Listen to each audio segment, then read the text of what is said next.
Travis used and I used to argue about my driving because my rearview mirror was always facing me. What do you say to the persons out there who snatched her up, if she was snatched up? In the bathroom where they cleansed Kristen French's body of evidence, Homolka inquired after her perfume samples.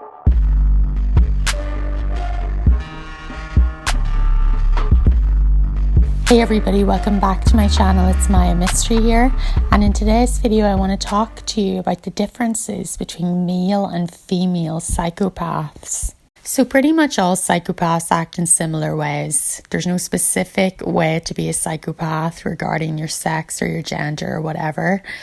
If you're a psychopath, it's categorized by various criteria such as lack of empathy, Machiavellianism, antisocial behavior, and so on. But there are some traits that I think are more prevalent in male psychopaths and some that are more prevalent in female psychopaths. So that's what I want to discuss with you guys in this video.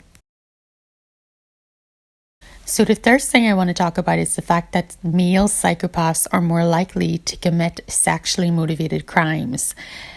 This is not always the case in that female psychopaths don't commit sexually motivated crimes, because there are a ton of references to suggest that they do.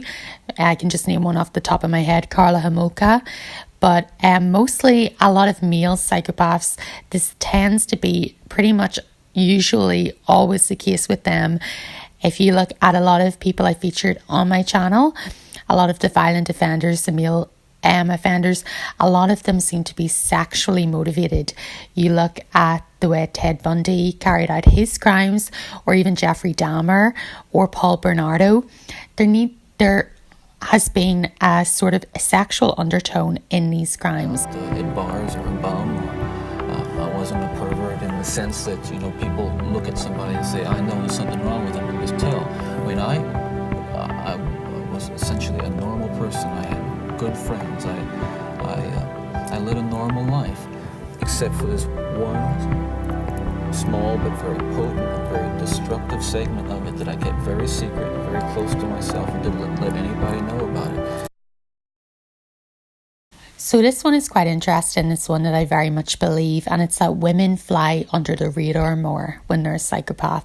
And what I mean by that is that in society, we don't really seem to label women as psychopathic because we, openly condemn, violence and, like I said, sexually motivated crimes where a lot of the male psychopaths show up.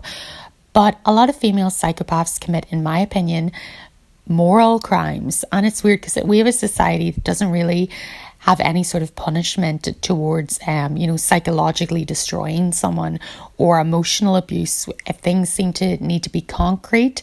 And I think that female psychopaths show up a lot in these kind of arenas. And when I say that women fly under the radar more, because of these sort of preconceived notions about the way women and men act, women tend to not really be labelled a psychopath as much as men. And a really good example of this, someone I just mentioned earlier actually, is Karlahomolka. She committed the same crimes as her ex-husband, Paul Bernardo, but Karla only got a manslaughter charge.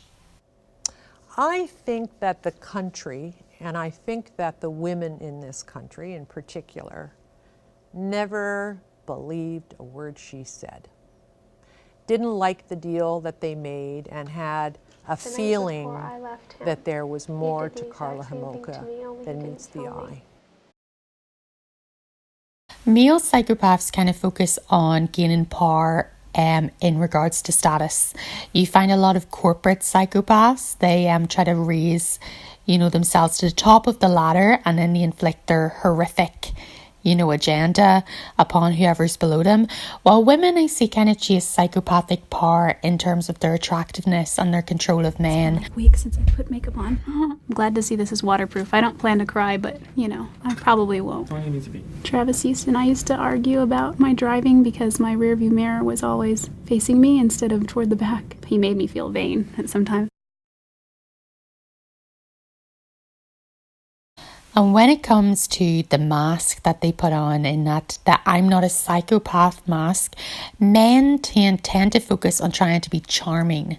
They tend to focus on being someone that anybody would like. You look at the likes of Tedbundy, Jeffrey Dahmer, any other psychopath male really, they try to come across as very well spoken, very charming, very likable, and this is their mask to try and let them infiltrate into areas where they can commit these horrific crimes. They want to come across as trustworthy. And the way that women sort of like use their psychopathic women, put on their mask is they want to appear unassuming and harmless. And we see this with the way Jodiarias and Ezra McCandless rocked up to court.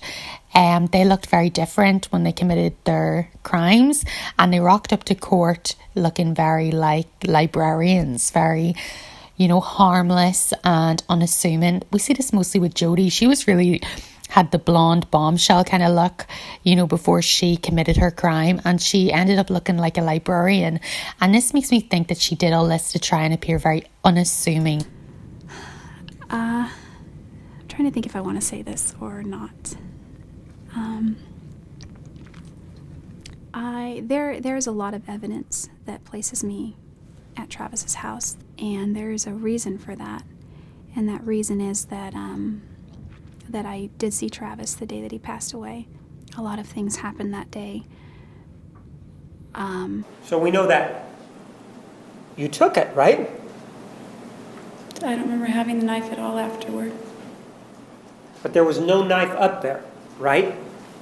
I haven't heard any testimony about that.